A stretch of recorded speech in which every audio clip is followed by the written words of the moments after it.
Pendant des années, il a été l'incarnation de l'espoir. Un survivant, un héros, une légende. Il a battu le cancer, il a dominé le Tour de France et a inspiré le monde entier.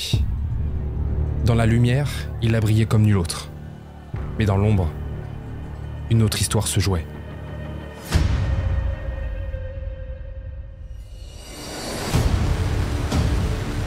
This is where you have to race alone and Armstrong's gone. A big move by Lance. It's one of the great human stories, and it is a story of class.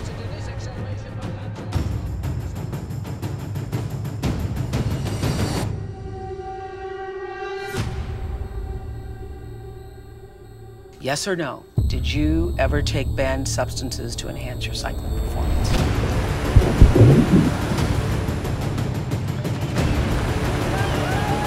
Oh, and Belocchi's nipped. Belocchi's gone down. Armstrong's off the road as well. If it can't be any clearer, then I've never taken drugs.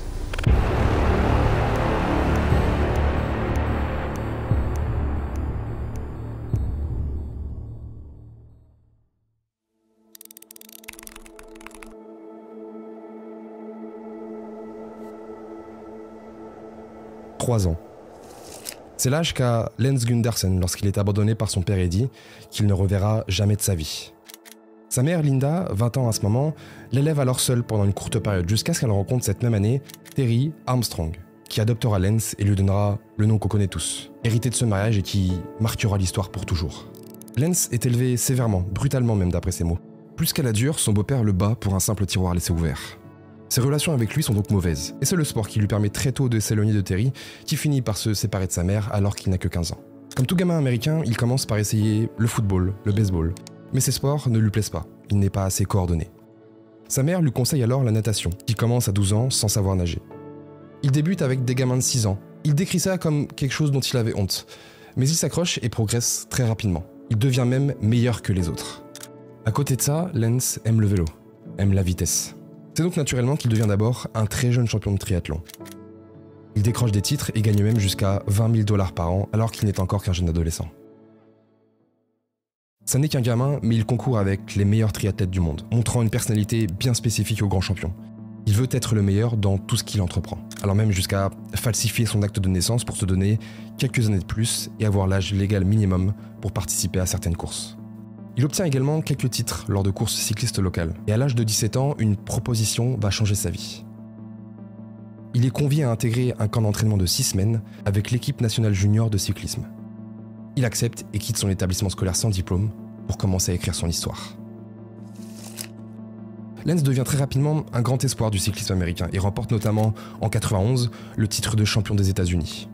Suite à ce titre, il intègre sa première équipe professionnelle en 92, Motorola. À l'époque, sa réputation n'est pas excellente. Gros caractère, il a tendance à refuser les consignes d'équipe, les ordres de son directeur sportif, et a du mal à se faire à son simple statut d'équipier et non leader de l'équipe. Il veut être sur le devant de la scène. La même année, il termine 14e à la course des Jeux Olympiques et devient l'année suivante en 93 le plus jeune champion du monde sur route. Il n'a que 21 ans mais a déjà tous les traits d'un futur champion hors norme. Avant de passer à la suite, laissez-moi une petite minute pour vous parler d'un produit qui n'est ni dopant, ni dangereux pour votre corps, mais bien au contraire. Merci à la marque de boisson Oli pour leur collaboration sur cette vidéo. Si vous aimez les sodas et que vous avez envie de boire quelque chose de sain, Oli vous propose des boissons qui seront parfaites pour vous. Des boissons sans sucre, aux arômes naturels et pleines de vitamines. Vous avez le choix entre 3 gammes différentes. Les boissons énergisantes, sans taurine et avec de la caféine de qualité, les iced tea, toujours sans sucre et aux arômes naturels, et pour les plus sportifs, les boissons aux électrolytes, que je prends moi par exemple en rentrant après avoir couru. En plus de consommer des boissons saines, votre porte-monnaie vous remerciera. Avec un gros pot comme celui-ci, c'est 50 boissons d'un demi-litre que vous allez pouvoir consommer, et cela vous reviendra seulement à 80 centimes la boisson. Si vous voulez d'abord tester, Oli propose des packs découvertes, mixant différents goûts pour que vous trouviez celui qui vous plaît le plus. Donc n'hésitez pas, c'est un bon produit que je vous conseille et que je consommais d'ailleurs avant cette collaboration. Vous trouverez dans la description un lien ainsi qu'un code de réduction DEUF5 qui vous permettra de bénéficier de 5 € de réduction. Merci encore à Oli pour leur confiance.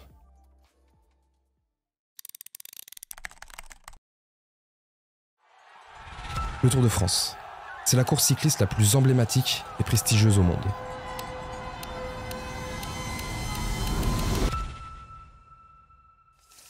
Le Tour figure parmi les plus grands événements sportifs internationaux, aux côtés des Jeux Olympiques, du Super Bowl ou encore de la Coupe du Monde de football. Chaque année, cet événement attire des centaines de millions de téléspectateurs à travers le globe. On le considère comme l'un des événements sportifs les plus durs du monde. 3500 km en 21 jours. Certains disent même que c'est comme courir un marathon chaque jour pendant 3 semaines. Le vainqueur du Tour de France est considéré comme le meilleur cycliste de la planète, une véritable légende de ce sport. Avant de décrocher le titre de champion du monde sur route, Armstrong fait ses débuts au Tour de France en 1993. Lors de cette première participation, il remporte une victoire d'étape à Verdun, mais est malheureusement contraint d'abandonner à la 12e étape. Il ne peut pas suivre. L'année suivante, en 1994, le scénario se répète. Après un début de course prometteur, il abandonne à la 15e étape. Il peine encore à rivaliser avec les meilleurs, que ce soit en montagne ou en contre-la-montre. En 1995, Armstrong s'impose à nouveau, cette fois à Limoges, mais ne parvient toujours pas à suivre les favoris dans les étapes de montagne. Cependant, il termine enfin son premier Tour de France à la 36e position. Après ce tour, Armstrong va commencer à changer de méthode. Lens ne voulait pas d'une carrière moyenne, ça le rongeait. Il se met à travailler avec un nouveau médecin, assez populaire pour ses résultats dans le milieu, le docteur Ferrari. Il revient l'année suivante en 1996 avec de nouvelles ambitions. Son corps a changé, il est plus mince, plus fort. Cependant, l'histoire se répète une fois encore, avec un abandon dès la 6e étape, pour cause de maladie. En parallèle de ses participations au Tour de France, où ses résultats restent encore inconstants, Armstrong s'impose avec brio sur plusieurs courses d'un jour ou à étapes, certes moins prestigieuses, mais où elle affiche une domination bien plus marquée. Des légendes du cyclisme comme Eddy Merckx, quintuple vainqueur du Tour de France, lui prédisent un avenir brillant, porté par son talent indéniable. Cependant, le destin ne va pas l'aider.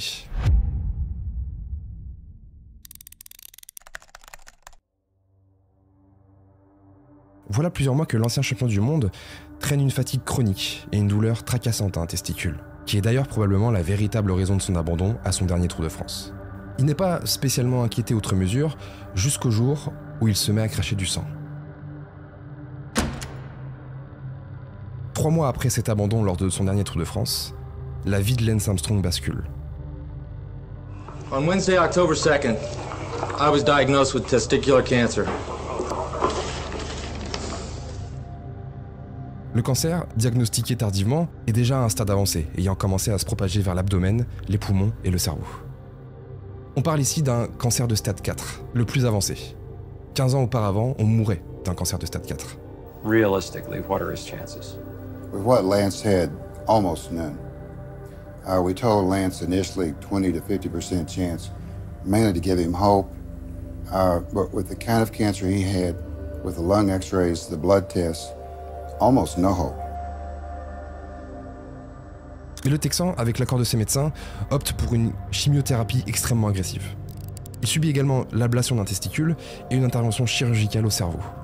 Et en l'espace de quelques mois à peine, Armstrong, à qui certains médecins ne donnaient plus que 6 mois à vivre, signe la plus belle victoire de sa vie. Il a vaincu le cancer. Et avec cette victoire, il a brisé les dernières barrières qui freinaient encore son ascension.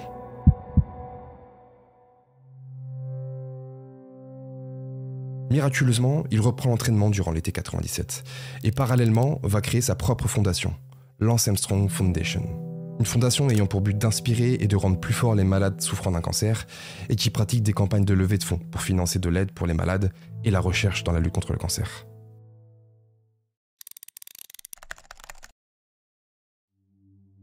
Il n'a encore pas de cheveux, pas de sourcils, il semble frêle et a du mal à trouver une équipe professionnelle qui lui fasse confiance pour lui signer un nouveau contrat. Personne ne croit qu'il est capable de revenir au plus haut niveau après son cancer. Il vient d'être écarté pour ces raisons de l'équipe Cofidis et signe finalement chez US Postal en 97, qui est la seule équipe qui veut bien de lui. Début mars 98, il participe à la course en 8 étapes, Paris-Nice, à laquelle il est incapable de poursuivre dès la 2e étape. Sa faiblesse physique le contraint à plus de patience. Il retourne aux États-Unis pour s'entraîner et ne participe pas au Tour de France de cette année. Un choix qui s'avère peut-être judicieux, car l'édition de 98 est marquée par l'un des premiers et plus grands scandales de dopage de l'histoire. Le 8 juillet à l'aube, la douane française interpelle Willy Voet, soigneur de l'équipe Festina, réputée la plus forte du monde à l'époque. Ce qui devait être un contrôle de routine aboutit à la fouille du véhicule. Willy Voet transporte près de 500 flacons de produits dopants et stupéfiants, EPO, amphétamines, hormones de croissance, testostérone, corticoïdes. Le soigneur est placé en garde à vue. S'ensuit une série de crises. L'équipe Festina est exclue du Tour, les coureurs se mettent en grève et certaines équipes complètes abandonnent étrangement la course, probablement pour fuir une potentielle enquête. Les analyses sanguines révèlent alors que 8 des 9 coureurs de Festina avaient recours à des injections d'EPO. L'EPO, pour faire simple, c'est une hormone qui stimule la fabrication de globules rouges dans le sang et qui permet grossièrement de mieux oxygéner le sang. L'EPO existe naturellement dans le corps, mais on peut également s'en injecter pour encore mieux oxygéner son sang. On dit que l'injection d'EPO peut booster les performances jusqu'à 10%. Pour vous donner un ordre de grandeur, dites-vous que la différence entre le premier du classement général et le dernier du Tour de France n'est que de 2 heures, sur une course de 100 heures. Cela ne fait que 2% d'écart. Alors imaginez un boost de 10%. C'est la popularisation de l'EPO qui a vraiment changé la dynamique autour de la consommation de substances qui améliorent les performances. C'est beaucoup trop puissant. On apprendra plus tard qu'une énorme majorité des coureurs de cette année, notamment l'intégralité du podium, consommaient des produits dopants. Mais ce que l'on retiendra de ce tour, c'est évidemment l'électrochoc Festina qui a mené à la création de l'Agence mondiale antidopage en 2000, à l'adoption du système de localisation des athlètes, le whereabouts, et à l'utilisation du passeport biologique.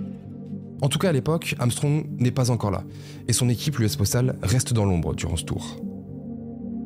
Malgré sa non-participation au Tour de France, Armstrong revient tout de même en Europe durant cette période, pour participer à quelques tours avec de nouvelles ambitions. Et son retour est fracassant. Il remporte le Tour de Luxembourg, un tour en Allemagne. Il termine aux portes du podium avec une solide 4e place au Tour des Pays-Bas ainsi qu'au Tour d'Espagne. Il rivalise avec les plus grands dans ce dernier et décrira plus tard cette performance comme étant la meilleure de sa carrière. La légende Lance Armstrong commence à s'écrire. L'homme qui est revenu d'entre les morts est plus en forme que jamais et est prêt à en découdre avec les meilleurs sur la plus grande course du monde. Et en même temps, le Tour de France cherche un nouveau départ après le scandale qu'il a traversé. Un tour de rédemption. À ce moment-là, on ne pensait pas alors que ça pouvait être pire.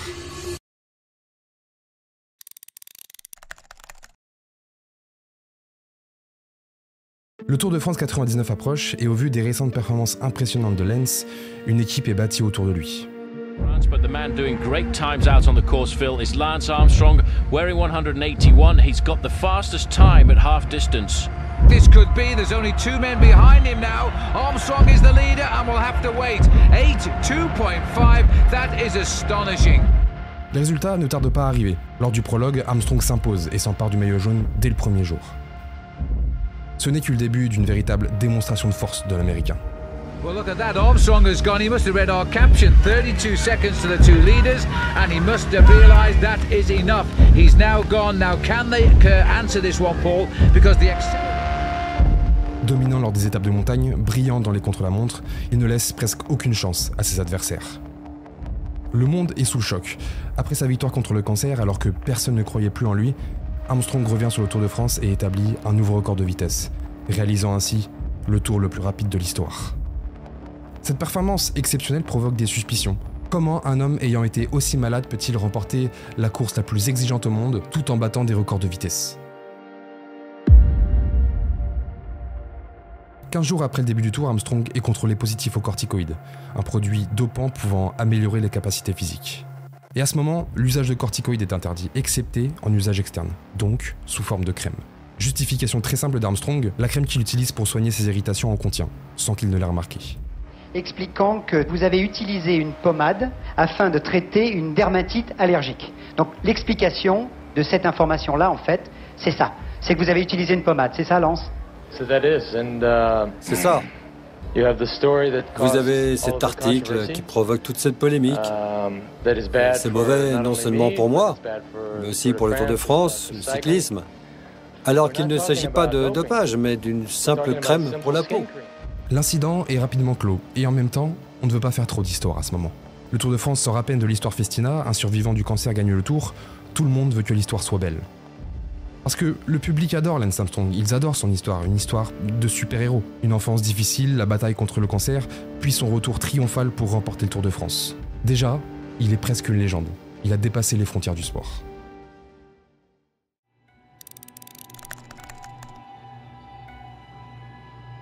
Après sa victoire sur la Grande Boucle, de nombreuses questions émergent. Que se serait-il passé si les grands favoris avaient été présents ? L'année passée, Jan Ullrich et Marco Pantani, les vainqueurs des 2 précédentes éditions, étaient absents. laissant ainsi à Armstrong un boulevard vers la victoire. Mais cette année, Armstrong, Ulrich et Pantani sont bien au rendez-vous. Remarkable. And look at this, Armstrong accelerating once again, and there's a gap now starting to appear between Lance Armstrong and Marco Pantani getting out of the... Mais Armstrong est trop fort. Pantani, malgré des victoires d'étape, finira loin, à la 28e place. Jan Ullrich, qui est dans ce tour son principal concurrent, termine à la seconde place. C'est l'un des meilleurs, mais il ne parvient pas à contester la suprématie d'Armstrong. Suprématie qui va se poursuivre lors du Tour 2001. One after the other, they are dropping like flies. This is where you have to race alone, and Armstrong's gone. A big move by Lance this, and no reply coming at all from Jan Ullrich. Ullrich has got no answer to this acceleration. Armstrong se bat une nouvelle fois la première place avec celui qui devient son plus grand rival, Jan Ullrich. L'un des rares concurrents envers qui Lance exprime du respect. He had to bridge a 6-minute gap to win the stage. He has given us a tremendous demonstration. Yes! Podium placings were a carbon copy of last year too, with the top spot in triplicate. À nouveau vainqueur, Armstrong entre encore plus dans la légende en remportant un 3e titre d'affilée. Un nouveau titre qui le propulse réellement dans une autre catégorie, parmi les plus grands sportifs du monde. Tout grandit autour de lui, sa célébrité, son image, son association, ses sponsors. Il publie un livre et même Nike devient un de ses plus gros partenaires. Une véritable machine à sous est en place. En 2002, l'histoire se répète, il remporte son 4e Tour de France consécutif. Mais depuis sa première victoire en 99, Armstrong n'arrive pas à se débarrasser d'un doute insinuant, un certain malaise. Comment un rescapé d'un cancer qui avait déjà participé à des tours avec au mieux une 36e place, qui ne sait pas prédire un tel avenir, peut vraiment réaliser tout ça? Surtout après une enquête qui vient étrangement de se terminer sur un non-lieu.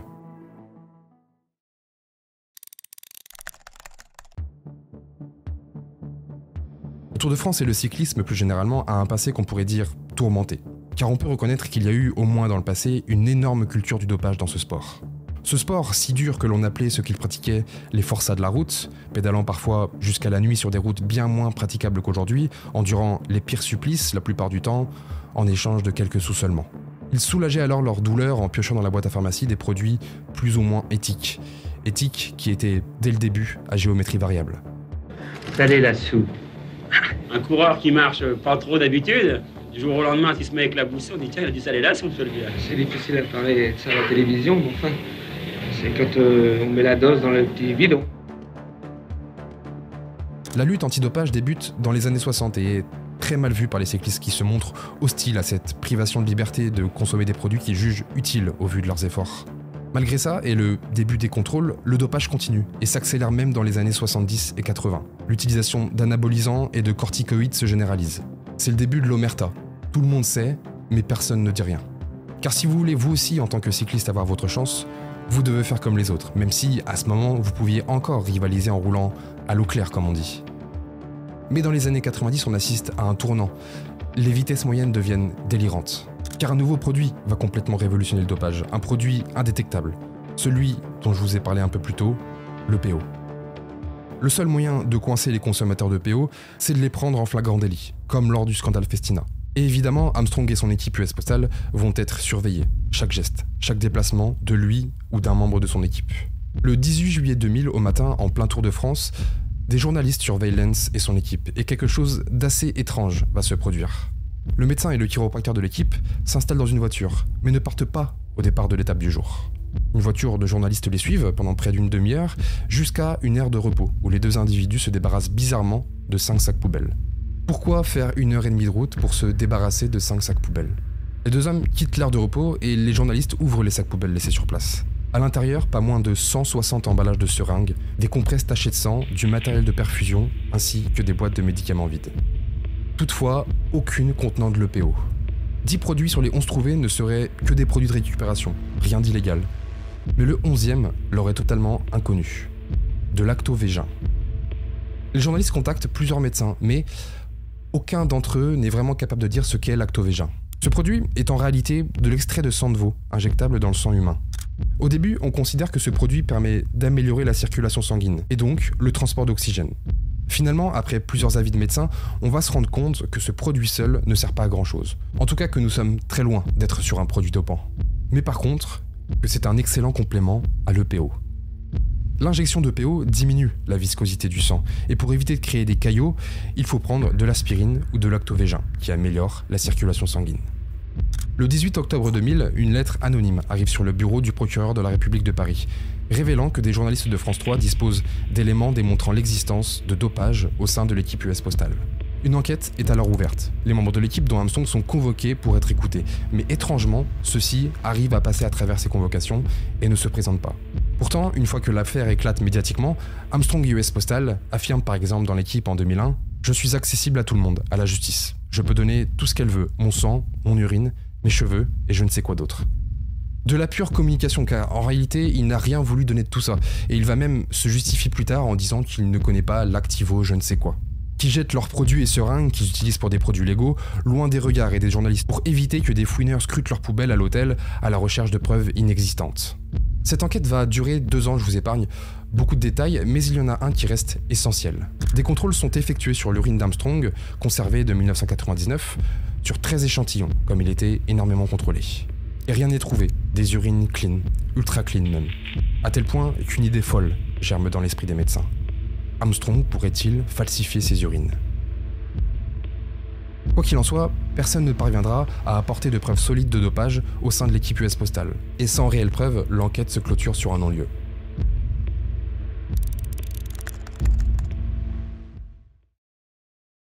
In fact the toe and Beloki's gone down. Armstrong's off the road as well. Armstrong complete control there. He's into the field, but what a great bike rider. He's gone across. This is unbelievable. I've never seen this before. Armstrong went across the field there. He's back on the road at 4 kilometers to go. What great. Dans une atmosphère pleine de soupçons, Armstrong remporte son 5e Tour de France. Le plus serré jusqu'à maintenant, car il ne le remporte qu'avec 1 minute et 1 seconde d'avance sur son rival de toujours, Jan Ullrich. Lance, how does it feel? Number 5? Oh, excellent. Tiring, but excellent. En parallèle et malgré tous les soupçons qui planent autour de lui, la marque Armstrong continue de prendre. Sur la scène publique, il est maintenant devenu un personnage d'envergure mondiale. Il est le super-héros parfait. L'impact de son association sur le cancer, la recherche, le financement est énorme. Il y a clairement un avant et un après Armstrong. Nike, par exemple, en collaboration avec l'association, décide de vendre un bracelet jaune pour la soutenir à 1 € pièce. Ils en fabriquent 5 millions, ce qui apportera un soutien énorme de 5 millions de dollars à l'association. Ils en vendent plus de 80 millions. Tout le monde veut faire partie de ça. Il faut d'ailleurs noter qu'Armstrong ne se fait pas d'argent avec l'association, il ne prend aucun revenu. Mais par contre, l'effet de l'association sur son image est un bon bouclier. Car Armstrong commence à polariser, d'une part à cause des soupçons de dopage qui s'intensifient, et de l'autre par son comportement au sein du peloton, où via sa personnalité cinglante, il a une énorme emprise qui ne plaît pas à tout le monde. Un exemple parmi tant d'autres, c'est sa relation avec Christophe Basson, qui est un coureur au sein du peloton qui ose ouvertement critiquer Armstrong. Face à ce type de coureur, Armstrong n'hésite pas à déployer des moyens questionnables. Il peut ordonner par exemple de chasser l'un d'eux s'il sort du peloton pour les empêcher d'espérer une victoire d'étape. Un comportement que certains qualifient de parrain mafieux.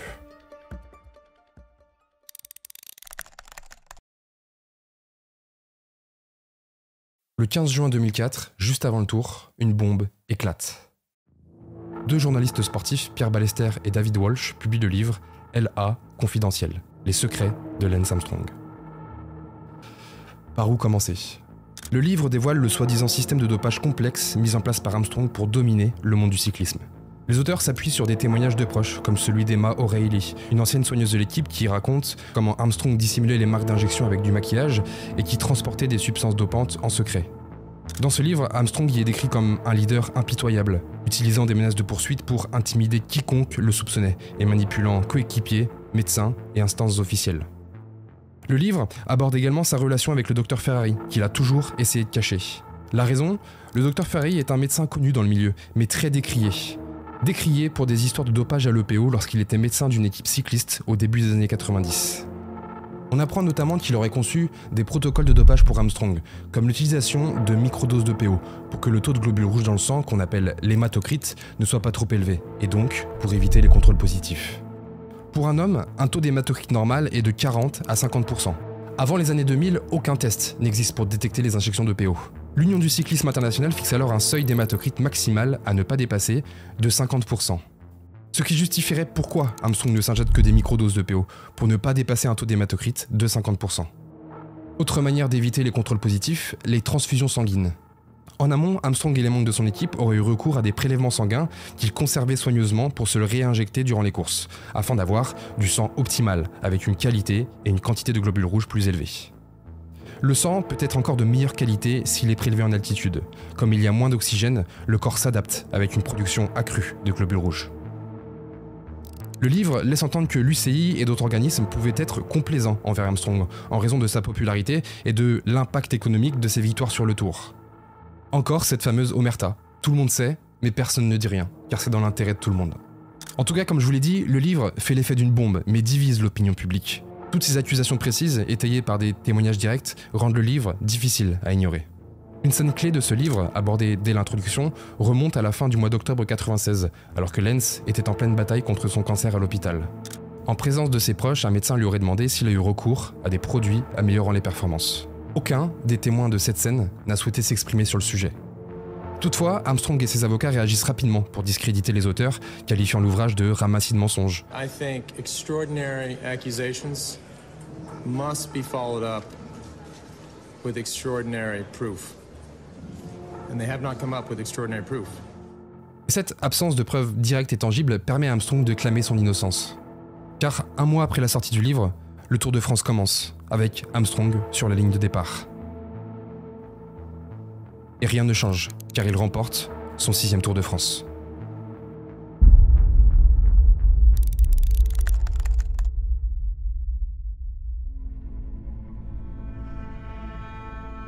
L'année 2004 fut compliquée pour Armstrong. Ce livre accusatoire, le docteur Ferrari avec qui il travaille est condamné pour des histoires de dopage, tout ça abîme sa réputation et les soupçons sont de plus en plus grands. Well, if it can't be any clearer than I've never taken drugs, how clear is that? Ça en est devenu un véritable combat. Il faut se défendre sur le Tour de France pour être le meilleur et il faut se défendre face aux médias. Et le champion en est fatigué. Sport, cyclisme, avec les adieux d'un grand champion, Lance Armstrong met fin à sa carrière. Décision annoncée hier soir. Le coureur texan va tenter une 7e victoire dans le Tour de France avant d'arrêter. J'ai décidé de tout mettre sur le Tour et en même temps, j'ai décidé que le Tour de France serait ma dernière course en tant que cycliste professionnel. C'est donc le dernier Tour de France d'Armstrong. Et quel Tour de France ? L'Américain porte le maillot jaune 17 jours sur 21, sur un tour qui devient une nouvelle fois le plus rapide de l'histoire.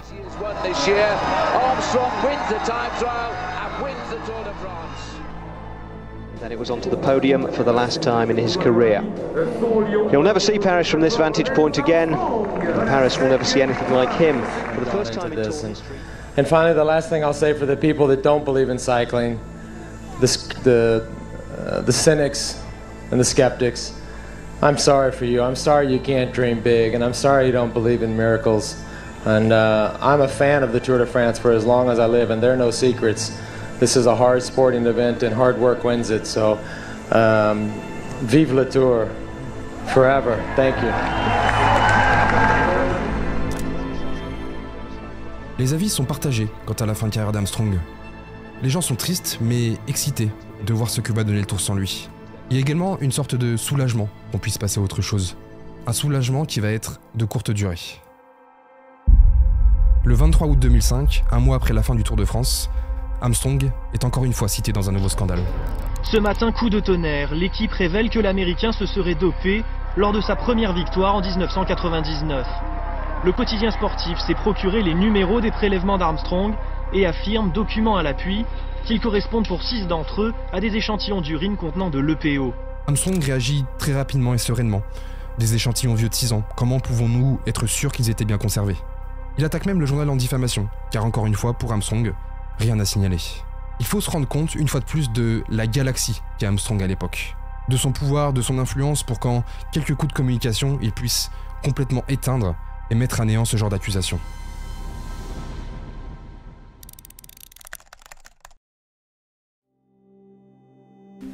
Hey everybody. I know there's been a lot of reports in the media today about a possible return to racing. I just want to let you know that after long talks with my kids, the rest of my family, a close group of friends, I have decided to return to professional cycling in 2009. Le 10 septembre 2008, 3 ans après sa retraite, Armstrong annonce qu'il sera de retour en 2009. coup d'envoi après-demain du Tour de France. Ça y est, 41 Français engagés et une attraction, Lance Armstrong, arrivé aujourd'hui à Monaco, point de départ du Tour. Il concentre toute l'attention. Peut-on gagner à presque 38 ans? S'interroge justement sur Lance Armstrong. Quel rôle va-t-il jouer sur la grande boucle 4 ans après sa dernière participation? Il sera en tout cas particulièrement observé et surveillé. Son retour fait évidemment beaucoup de bruit. Certains sont ravis, d'autres restent méfiants. Il me semble quand même un peu pas dire dopé, mais enfin suralimenté. Il met le turbo trop souvent et ça me semble un peu bizarre. Pour tenter d'éteindre les rumeurs de dopage, le président de l'Agence française de lutte contre le dopage, Pierre Bordry, propose à Lance Armstrong une nouvelle analyse des échantillons prétendument positifs à l'EPO dans le scandale de 2005. Armstrong décline, tenant fermement sa position. Les échantillons n'ont pas été conservés correctement. With Contador slated to set off last for Astana, Armstrong gambled on going early and intimidating the rest of the field with a fast time. Well, quite a round of applause as he went down that ramp and now settles in. We'll know pretty quickly, or he'll know pretty quickly, how well he's going. The USA flag is on the left. Lance Armstrong is back in the Tour de France. Malgré son âge, Armstrong prend le départ du Tour de France 2009 et répond présent dès le début. Dès la 3e étape, il accède déjà à la 3e place du classement général. Le lendemain, il frôle même le maillot jaune, à seulement 22 centièmes de Fabian Cancellara, leader du Tour. Tout au long de la course, il se bat parmi les meilleurs, Contador, Wiggins, les frères Schleck, sans toutefois réussir à s'imposer avec la même domination qu'autrefois. À 38 ans, malgré une forme impressionnante, il termine en 3e position et échoue dans sa quête d'un 8e sacre.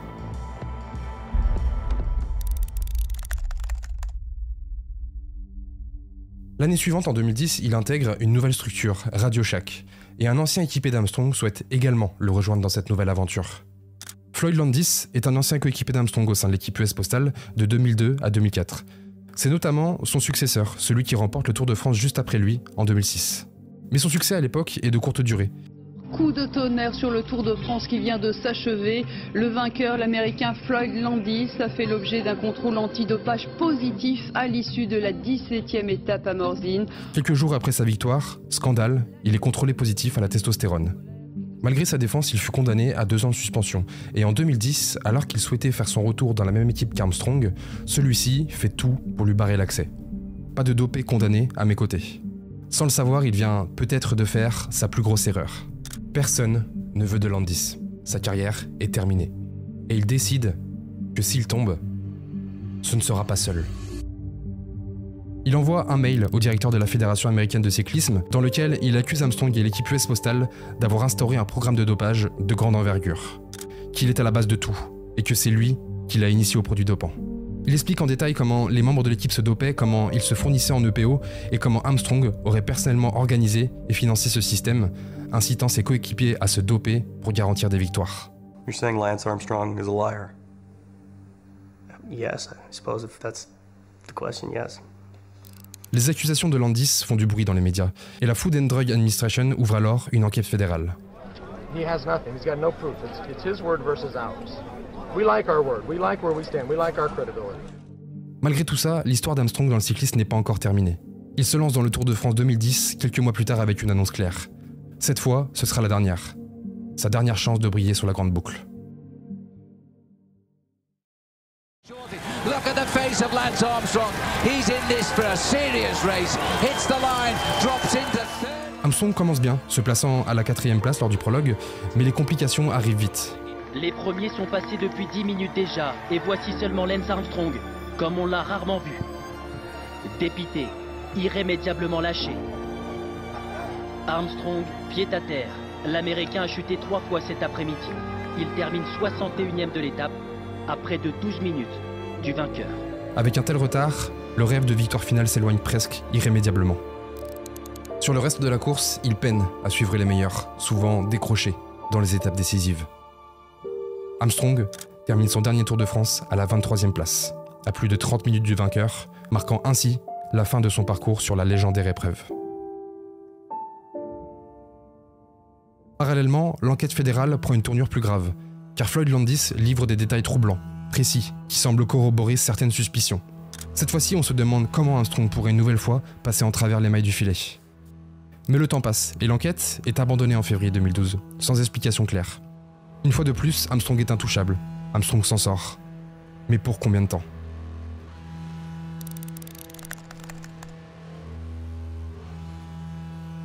Toujours cette sensation, toujours ce sentiment qu'on ne peut pas toucher à Armstrong. L'icône est trop grande.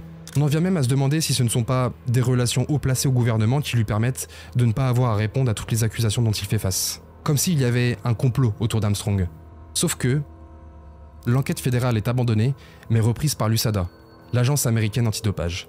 Et c'est son directeur en personne, Travis Tygart, qui décide de poursuivre l'enquête. Tygart, à ce moment, est déterminé. Son but, c'est de rendre clean le cyclisme. Et ça ne va pas louper. Dans l'actualité également, Lance Armstrong se pensait sorti d'affaires. Il est rattrapé par les accusations de dopage. L'agence américaine chargée du dossier parle même de preuves. 4 mois plus tard, le 13 juin 2012, l'USADA publie un rapport de 1000 pages contenant des témoignages, des analyses scientifiques et des documents financiers.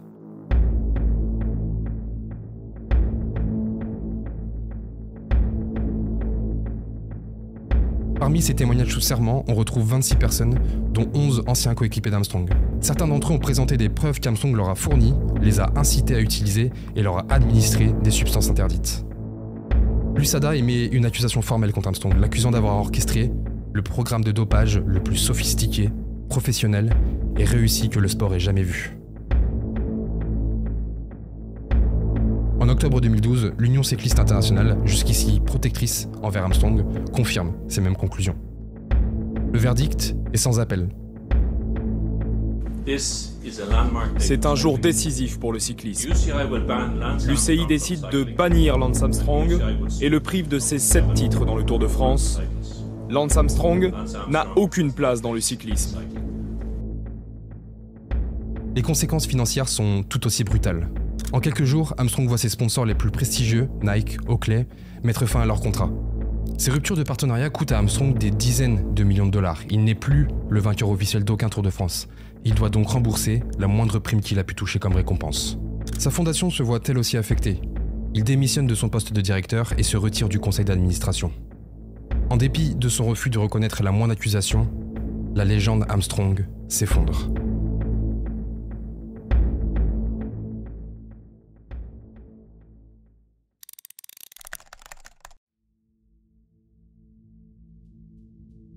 L'empire Armstrong s'écroule complètement depuis plusieurs mois. Plus personne ne croit en lui. Armstrong est un escroc, un menteur, un tricheur. Dans une ultime tentative de redorer son image, il met en œuvre un dernier stratagème médiatique. Oprah and Lance Armstrong. So let's start with the questions that people around the world have been waiting for you to answer.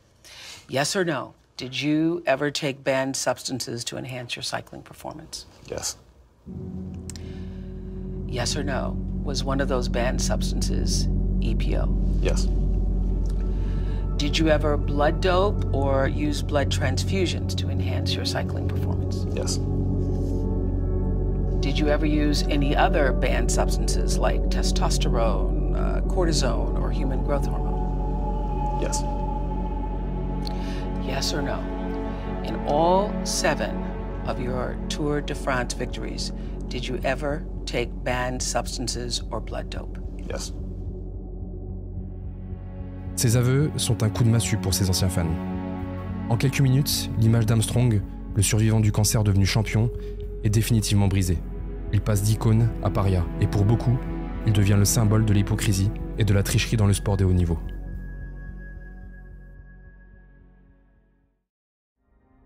Plus d'une décennie après le scandale, les avis sont toujours mitigés sur Armstrong, et des questions demeurent.